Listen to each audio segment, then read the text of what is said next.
ओम शांति। ओम शांति।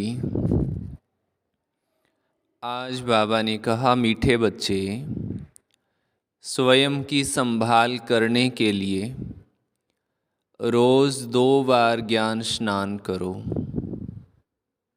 खुद की संभाल करनी है तो 2 बारी रोज कायदे सिर मुरली पढ़नी सुननी है। माया तुमसे भूलें कराती है, बाबा तुमको अभूल बनाते हैं। माया भूलें कराती है सारा दिन में, परंतु सबसे बड़ी भूल तो आप यही समझिए, मुरली सुनाने के 5 मिनट बाद ही पूछो आज मुरली में क्या सुना था, तो क्या कहेंगे? भूल गए, याद नहीं है।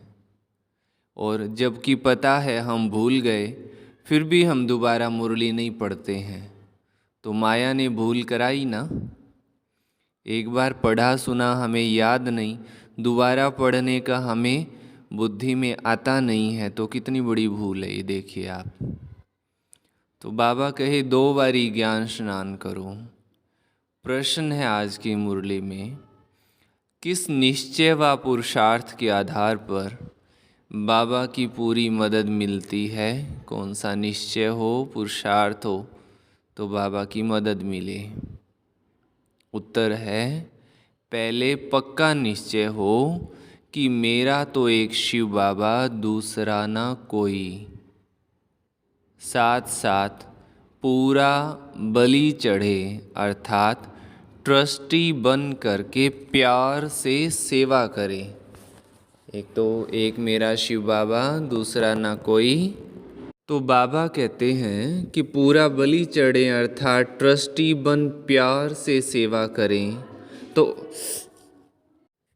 तो ऐसे बच्चे जो बाबा, तो ऐसे बच्चों को बाबा की पूरी पूरी मदद मिलती है। कई बार शिकायत होती है ना, बाबा मदद ही नहीं करते हमारी।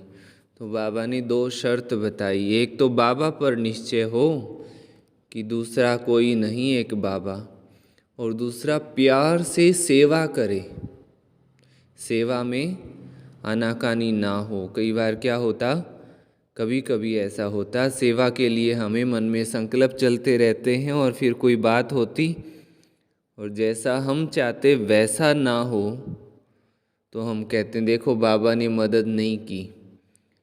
तो क्या पता बाबा ने मदद की हो कि जो हुआ उसमें हमारा कल्याण था, तो वो हम समझ नहीं पाते हैं और यूँ समझते हैं कि बाबा ने मदद नहीं की, हम इतना करते हैं। तो निमित्त बन करके, ये भी बाबा ने कहा, निमित्त बन करके सेवा करें, ट्रस्टी। तो निमित्त जो होगा वो ये नहीं कहेगा इतना किया उतना किया। गीत है, हमें उन राहों पर चलना है। ओम शांति। गीत में ये कौन कहते हैं? परम पिता परमात्मा ज्ञान का सागर कहते हैं, बच्चे हम तुम्हें अभी जिस राह पर चला रहे हैं वह माया पर जीत पाने की जो मत अथवा राय दे रहे हैं, उसमें ये तो होगा ही, कोई गिरेंगे तो कोई उठते व संभलते रहेंगे, सुरजीत और मूर्छित होते रहेंगे। सुरजीत होने के लिए ये संजीवनी बूटी है। कौन सी? 2 बारी ज्ञान का स्नान, 2 बार मुरली का पठन, या श्रवण, सुनना या पढ़ना। ऐसे तो क्लास में सुनना सबसे उत्तम। परम पिता परमात्मा की है ज्ञान बूटी। रामायण में भी एक कहानी है कि राम और रावण की युद्ध हुई, लक्ष्मण मूर्छित हो गए, हनुमान जी संजीवनी बूटी ले आया।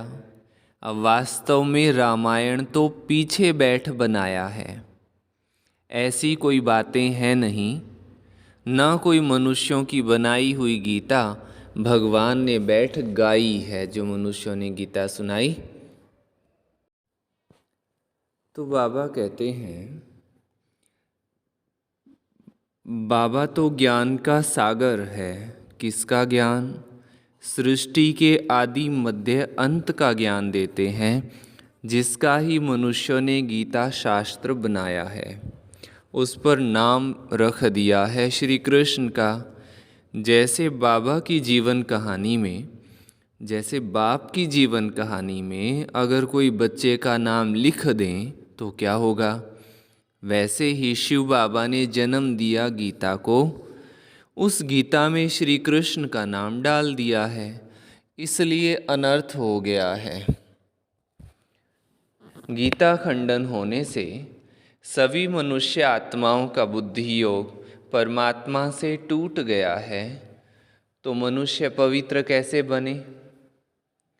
ये सभी अच्छा आगे बाबा कहते हैं, इस योग अग्नि से ही हम पवित्र बनते हैं, ना कि गंगा के जल से। बाबा है ज्ञान का सागर। कौन है ज्ञान का सागर? बाबा। मुख से बोलना चाहिए ना। बाबा है ज्ञान का सागर। ज्ञान अमृत से मनुष्य को देवता बनाते हैं, बाकी अमृत पानी को नहीं कहा जाता है। ये है पढ़ाई। पढ़ाई माना नॉलेज। ये शास्त्र तो भारतवासियों ने द्वापर से बनाए हैं। मनुष्य कहते हैं शास्त्र अनादि हैं, हम कहते हैं ड्रामा अनादि है। परंतु ऐसे नहीं कि ये कोई शास्त्र सतयुग से शुरू हुए हैं। ये सब अनादि है, माना ड्रामा में नूंद है। द्वापर से लेकर मनुष्य लिखते ही आए हैं। अब बेहद के बाबा ने अपनी सारी जीवन कहानी बताई है। कहते हैं सतयुग त्रेता में मेरा पार्ट नहीं है, सृष्टि ड्रामानुसार चलती रहती है। मेरा भी ड्रामा के अंदर पार्ट नूंदा हुआ है। मैं ड्रामा के बंधन में बांधा हुआ हूँ। सतयुग त्रेता में मेरा पार्ट नहीं है, जैसे क्राइस्ट बुद्ध आदि का सतयुग त्रेता में पार्ट नहीं है। सब आत्माएं मुक्ति धाम में रहती हैं। ऐसे नहीं देवी देवताओं की भी सब आत्माएं उस समय आ जाती है, नहीं, वो भी धीरे धीरे नंबरवार आती हैं। फिर सतो प्रधान से बदल सतो रजो तमो स्टेजेज में आती है। फिर सूर्यवंशी ही चंद्रवंशी बनते हैं, फिर वृद्धि होती जाती। ये पूरा राज समझना है। कैसे कैसे आत्मा अपनी चारों स्टेज क्रॉस करती। बाबा कहे ये पूरा राज समझना है। तुम जानते हो, क्या जानते हो? जो अधूरा पवित्र बनेंगे उन्हें राज भी अधूरा मिलेगा।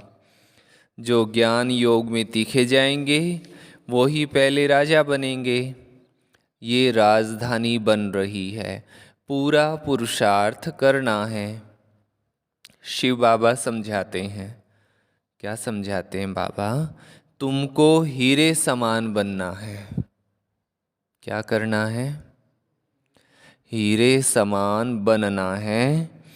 मैं ज्ञान का सागर, शांति का सागर हूँ। तुमको फिर मास्टर ज्ञान सागर बनना पड़े। शांति का अर्थ एक दो से लड़ना नहीं है। सन्यासी समझते हैं प्राणायाम चढ़ा दें या क्या करें, प्राणायाम चढ़ा दें। यहाँ ऐसे नहीं है। बाबा रस्सी खींच लेते हैं। छोटी बच्चियों की भी बाबा रस्सी खींच लेते हैं तो ध्यान में चली जाती है। इसको कहा जाता है ईश्वरीय वरदान। भक्ति में भी साक्षात्कार होता है। ये दिव्य दृष्टि देना बाबा के सिवाय और किसकी ताकत नहीं है। अब तो बाबा सम्मुख है। कहते हैं भक्तों के पास भगवान को आना पड़ता है माया की जंजीरों से छुड़ाने के लिए। बाबा कहते हैं मैं जानता हूँ ये माया की युद्ध है, कभी चढ़ेंगे कभी गिरेंगे। योग टूटता है तो मनसा वाचा कर्मणा में भी भूलें होती हैं। वो ध्यान से मुरली सुन रहे हैं ना, तो बाबा समझाते हैं कि योग टूटता है तो मनसा वाचा कर्मणा में भी भूलें बाबा कही होती हैं। परीक्षा सब पर आती है, कुछ भी माया का वार ना हो फिर तो शरीर ही छूट जाए। संपूर्ण कोई बना नहीं है, ये घुड़दौड़ है। राजस्व अश्वमेध यज्ञ कहते हैं। राजाई के लिए अश्व यानी रथ को, अपनी देह को भी शिव बाबा पर बलि चढ़ाना है। बलि चढ़ाना अर्थात बाबा इसका अर्थ बताते हैं, बच्चा बन पूरी सेवा करनी है। घर गृहस्थ भी बाबा का दिया हुआ हमें एक क्षेत्र है, उसमें भी सेवा करनी है। और बाबा के यज्ञ में जहाँ जहाँ बाबा के आश्रम बने हुए हैं, जिस आश्रम में आप जाते हैं रोज़, तो वहाँ भी जा कर के सेवा करनी है ना। सेवा करेंगे तभी तो पुण्य जमा होगा ना। ट्रस्टी बन करके फिर पुरुषार्थ करना है तो मदद भी मिलेगी। अपने आप को निमित्त समझो और आश्रम की सेवा में लगो। घर की भी सेवा बाबा कहे निमित्त बन करके करते रहो, और जहाँ भी सेवा की ज़रूरत है वहाँ अगर हम निमित्त बन करके लग जाते हैं तो चार और सहयोगी साथ में आ जाते हैं। लेकिन हम दूसरे के हिस्से की छोड़ दें, दूसरे के बहाने से छोड़ दें, वो आप ही करेंगे, तो फिर ऐसा नहीं होता है। फिर ना तो वो करते और ना हम करते, तो वो रह ही जाता है। तो बाबा कहते हैं ट्रस्टी बन पुरुषार्थ करना है तो मदद भी मिलेगी। पक्का निश्चय चाहिए मेरा तो एक शिव बाबा, दूसरा ना कोई, मरना तो सबको है। समय आएगा तो जाना है ना।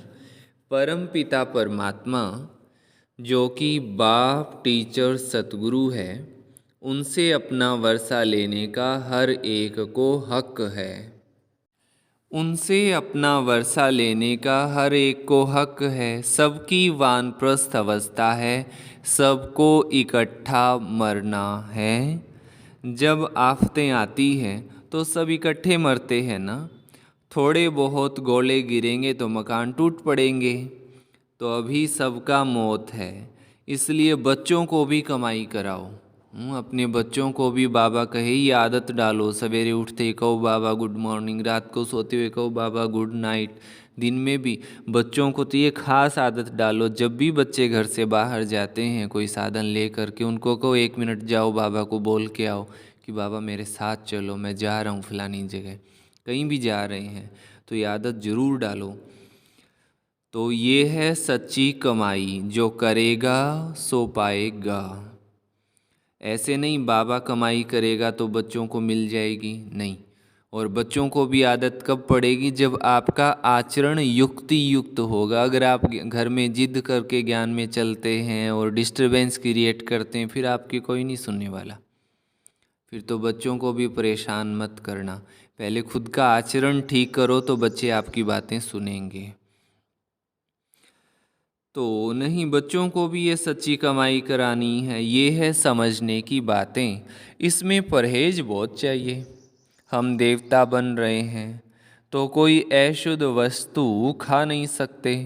कोई समझते हैं मछली खाने में पाप नहीं लगता है, ब्राह्मणों को भी खिलाते हैं। हाँ, पश्चिम बंगाल की तरफ से जब श्राद्ध खिलाते हैं, उसको पता नहीं श्राद्ध खिलाना ही बोलते हैं कि या कुछ और बोलते हैं, तो वो ब्राह्मण को मछली ज़रूर खिलाते हैं। तो अगर मछली नहीं खिलाई ब्राह्मण को तो समझते हैं कि अधूरा रहा हमारा भोग, तो वो ज़रूर खिलाते हैं, तो मछली ज़रूर खिलाते हैं। तो बाबा कहे कोई समझते हैं पाप नहीं होगा, ब्राह्मणों को भी खिलाते हैं। सब रस्म रिवाज ही उल्टा हो गया है। बाबा कहते हैं बिल्कुल पवित्र बनना है, पहले ज्ञान चिता पर बैठना है। मनसा में विकल्प कितने भी आएं, परंतु कर्मेंद्रियों से कोई भी विकर्म नहीं करना है। कोई कहते हैं कि ये सब इतना जप तप तपस्या जो है साधु सन्यासियों का काम है, हम तो गृहस्थी में हैं तो हमें ऐसे नहीं बंधन होते हैं। लेकिन समझने की बात तो ये है कि गृहस्थी में तो और ज़्यादा तप चाहिए, तभी तो बच्चे योग्य बनते हैं, तभी तो गृहस्थी चल पाती है। नहीं तो अगर गृहस्थी के नाम से हम खुद को स्वतंत्र तो नहीं स्वच्छंद कर लेते हैं, तो फिर क्या होता है, सारा दिन खुद ही मन की परेशानियों में उलझे रहते हैं। तो गृहस्थी में तो और ज़्यादा कानून कायदे चाहिए, क्योंकि कितनी सारी आत्माओं के साथ सीधा जुड़ाव रहता है ना रिश्ते नाते में, तो वहाँ ज़रूरी है बाबा कहे। तो बाबा कहे जब तुम बाबा के बनते हो तो माया की युद्ध शुरू हो जाती है। प्रजा बनने वालों से माया इतना टक्कर नहीं खाती। माया जीत जगत जीत बनना है, प्रजा जगत जीत नहीं बनती है। जगत जीत माना सूर्यवंशी चंद्रवंशी बनना। मेहनत करके 3-4 वर्ष पवित्र रह करके फिर थप्पड़ खा लेते हैं। फिर चिट्ठी लिखते हैं, बाबा माफ़ करना। यहाँ कायदे भी हैं, बच्चा बना तो सारे जीवन के पाप भी लिखने पड़े। धर्मराज शिव बाबा, इस जन्म में मैंने ये पाप किए हैं तो आधा माफ़ हो जाएगा। लिखो, बाबा के सामने रखो, फिर फाड़ दो। वो लिख करके भूल नहीं जाना, कोई दूसरा पढ़े तो भी गड़बड़ हो जाएगी। तो बाबा का ये भी कानून है। आगे जज के आगे सच बोलते थे तो सज़ा कम हो जाती थी। भूल करके लिखे ही नहीं तो 100 गुना दंड हो जाता है। बच्चों के लिए तो बहुत परहेज है, बाहर वालों के लिए इतनी नहीं है, इसलिए डरते हैं। बेहद का बाबा अथवा साजन जो सौभाग्यशाली बनाते हैं उनके बनते ही नहीं हैं। भूलें तो होती ही हैं, परंतु आखिरीन ए भूल जरूर बनना है। यहाँ बहुत परहेज रखनी है। समर्थ का हाथ पकड़ा है तो बाबा संभाल भी करेंगे।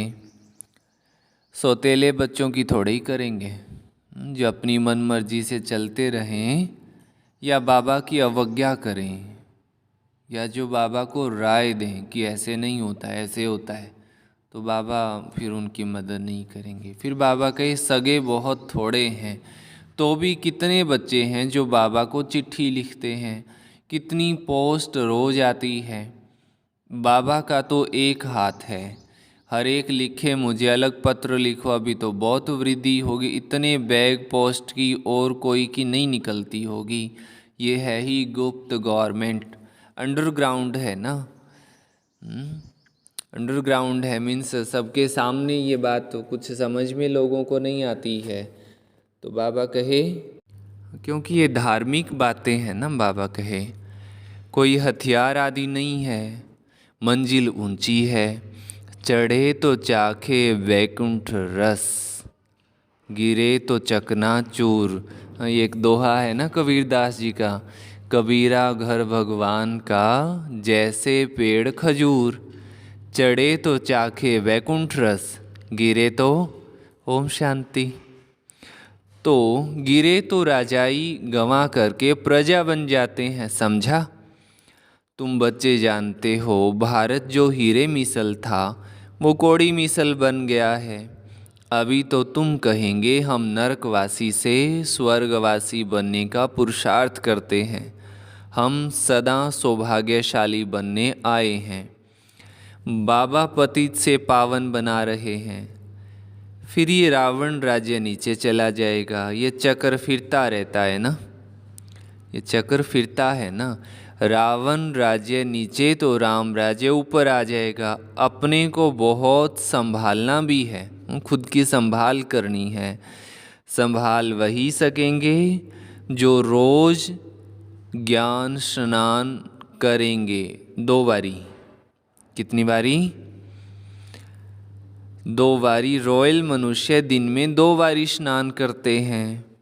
ये भी अमृत वेले और नुमा शाम 2 बारी ज्ञान स्नान जरूर करना चाहिए। एक देखो बाबा सिस्टम समझाते हैं हमें। एक बारी 1 घंटा पढ़कर फिर दूसरी बारी मुरली को रिवाइज जरूर करना है। 1 घंटा पढ़कर दूसरी बारी फिर मुरली को रिवाइज करना है। अमृत वेले और नुमा शाम 1 घंटा पढ़ना है, बाबा ने बताया। और हम क्या करते हैं, आजकल मुरली भी यूट्यूब पे फास्ट आती है कि 21 मिनट में 20 मिनट में मुरली पूरी और चलो जी एक काम तो निपटाया। तो काम निपटाने की बात नहीं है।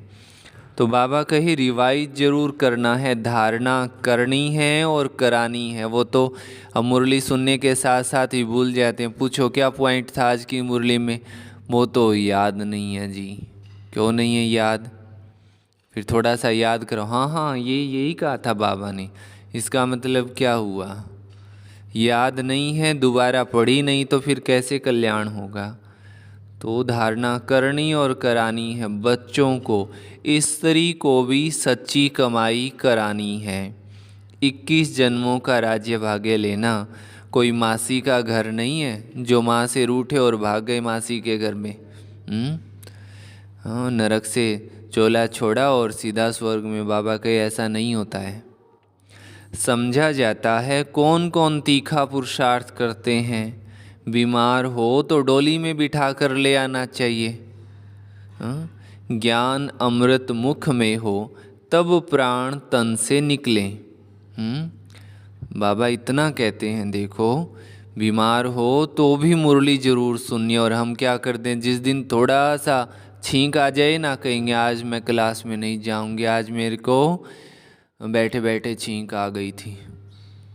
थोड़ी सी सेहत ऊंची नीची होगी तो फट मुरली मिस कर देंगे। घर में भी कोई एक आधा मेहमान भी अगर आया गया होगा तो पहले मुरली मिस करेंगे। पहले ही मन में प्लान बना लेते हैं, आज आश्रम में नहीं जा सकती। क्यों? क्योंकि आज मेहमान आ गया है ना। लेकिन समझने की बात ये है, बाकी घर के काम तो सारे करते हैं हम लोग, तो बाकी काम सारे करते हैं, तो वो मिस क्यों नहीं करते हैं? तो मुरली क्यों मिस करनी चाहिए? बाबा यहाँ तक कहते हैं कि अंधा बहरा कोई भी हो कमाई कर सकता है। एक कोर्स बना हुआ है अंधों के लिए भी। हमने देखा उसके ऊपर उंगली घुमाने से उनको कोर्स समझ में आता है कि ऐसी आत्मा होती है। और बहरा, उसको इशारों से, ये मूक बधिर के लिए भी 7 दिन का कोर्स बना हुआ है। ज्ञान तो बड़ा सहज है, बाबा से वर्षा लेना है। एक ही बारी बाबा सम्मुख आकर बादशाही देते हैं। बच्चे सुखी हुए तो बाबा वानप्रस्थ में चले जाते हैं। बेहद का बाबा सबको सुखी करके खुद परम धाम में जाकर बैठ जाते हैं। फिर आत्माएं नंबरवार वहाँ से आती रहती हैं। कोई को भेजते नहीं हैं, ये कहने में आता है, लेकिन ये अपने आप ड्रामा चलता रहता है। अपने टाइम पर धर्म स्थापन करने आना ही है। तुम जानते हो हम ब्रह्मा वंशी ब्राह्मण हैं। शिव वंशी तो सारी दुनिया है, क्योंकि शिव बाबा के तो सब बच्चे हैं, लेकिन ब्रह्मा के बच्चे हम बी के बाबा के। बी के माना ब्रह्मा कुमार और ब्रह्मा कुमारियाँ। तो फिर जिस्मानी बाप हो गया ब्रह्मा। ब्रह्मा के बच्चे हम भाई बहन ठहरे। अभी हम हैं ईश्वरीय धर्म के। हम आश्रम में रहते हैं तो बाबा कहे हम भाई बहन हैं, यहाँ कोई और रिश्ते की बात नहीं है।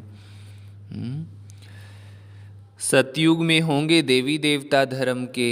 अब ईश्वर के पास जन्म लिया है, अभी हम उनके बन गए हैं।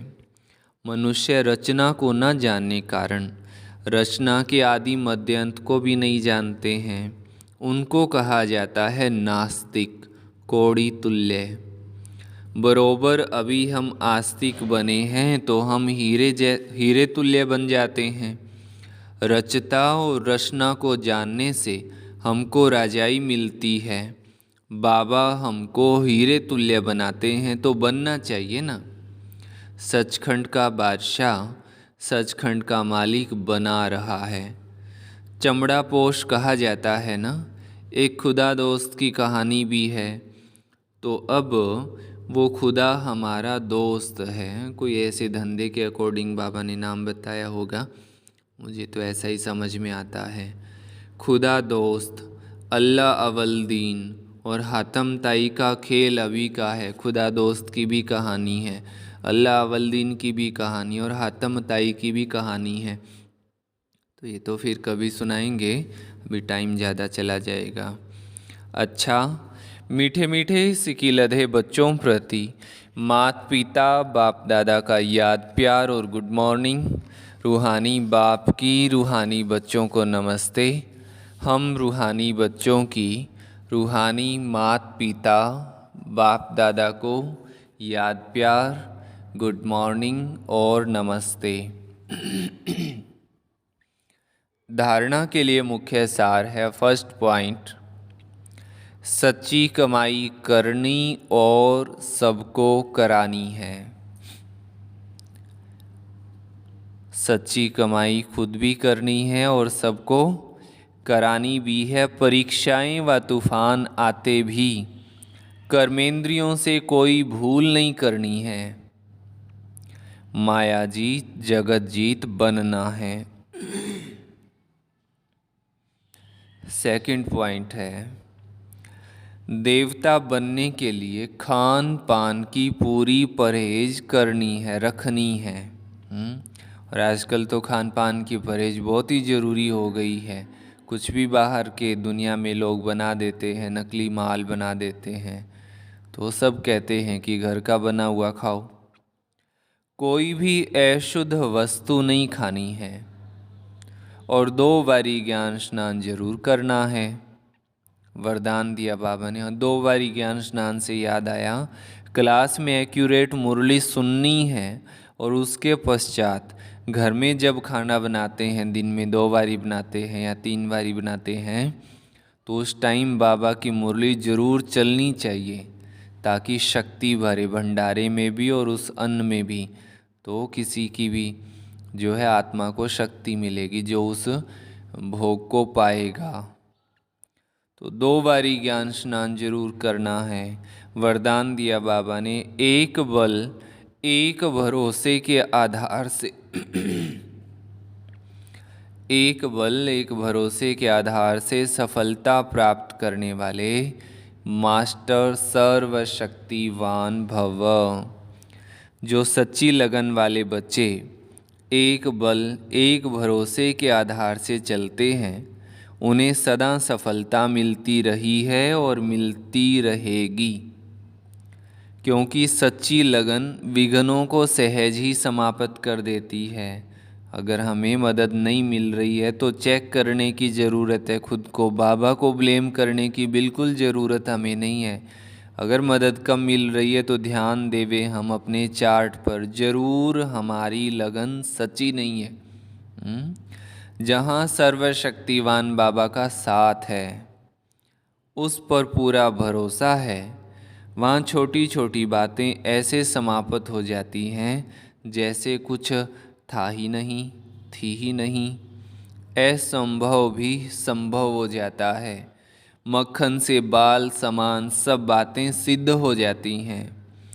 तो ऐसे अपने को मास्टर सर्वशक्तिमान समझ सफलता स्वरूप बनते चलो।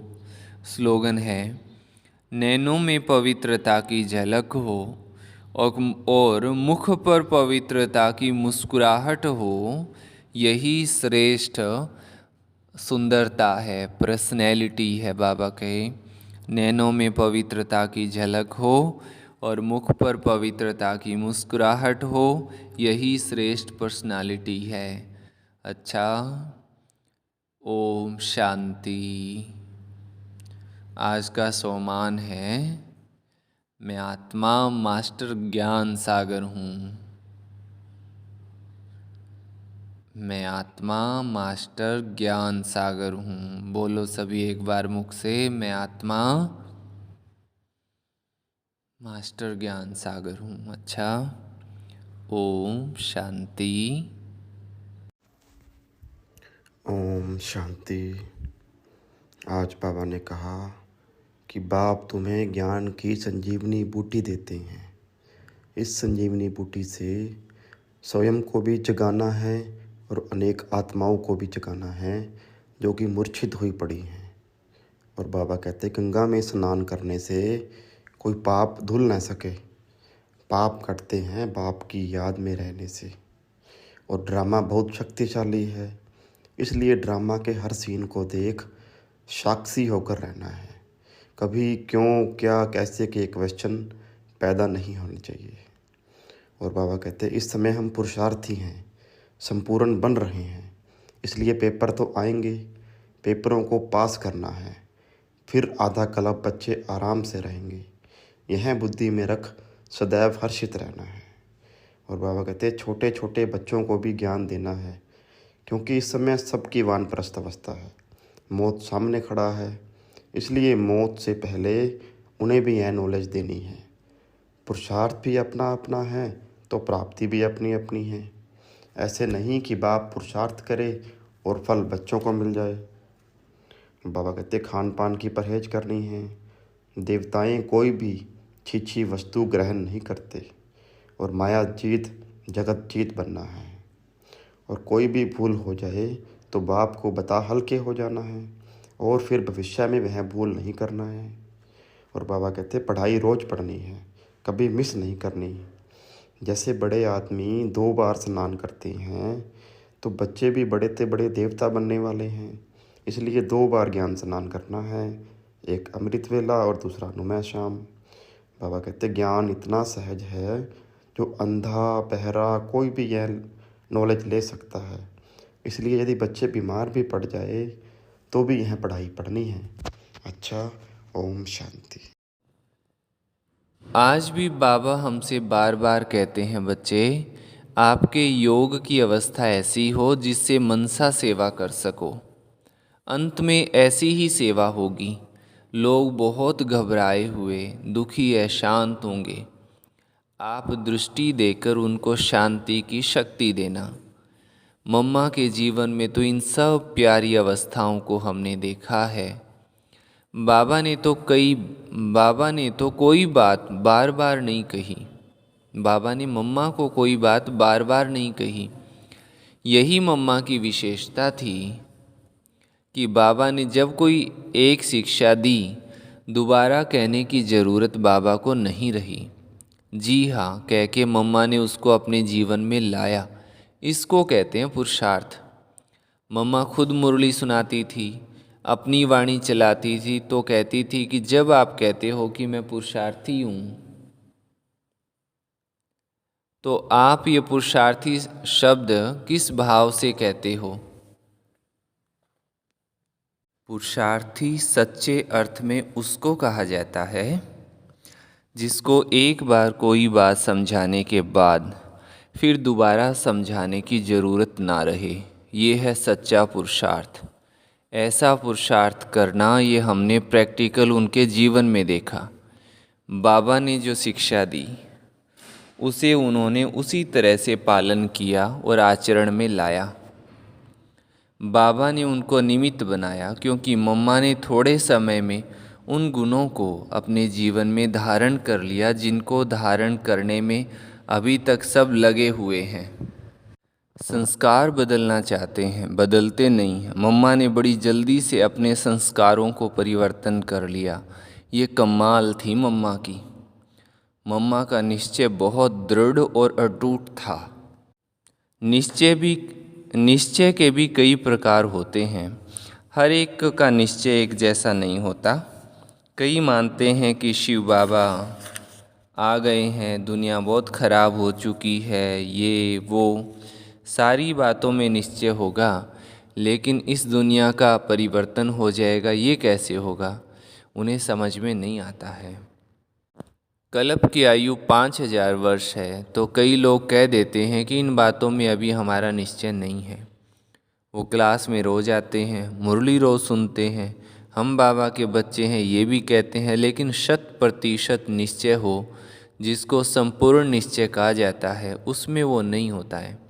एक है संपूर्ण निश्चय, दूसरा है दृढ़ निश्चय।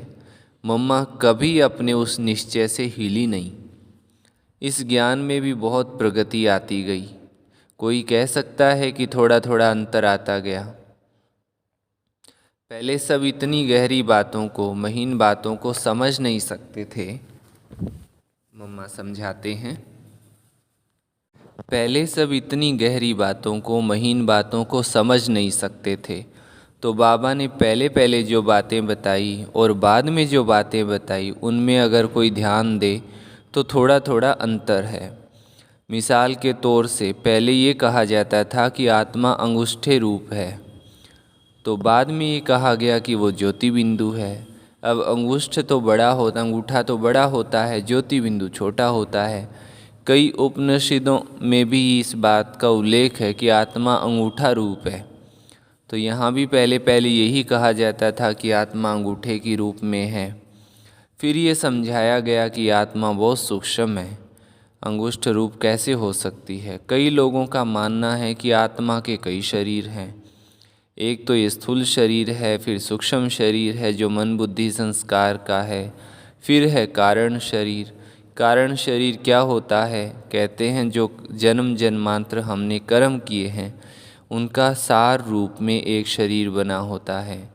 उनका मानना है कि व्यक्ति को कुछ भी होता है तो वो कारण शरीर से ही शुरू होता है। एक बार मम्मा ने इन ज्ञान की सभी बातों को हमें बहुत सूक्ष्म से खुद भी समझा और हमें भी समझाया। बाकी का हम कल सुनेंगे। ओम शांति।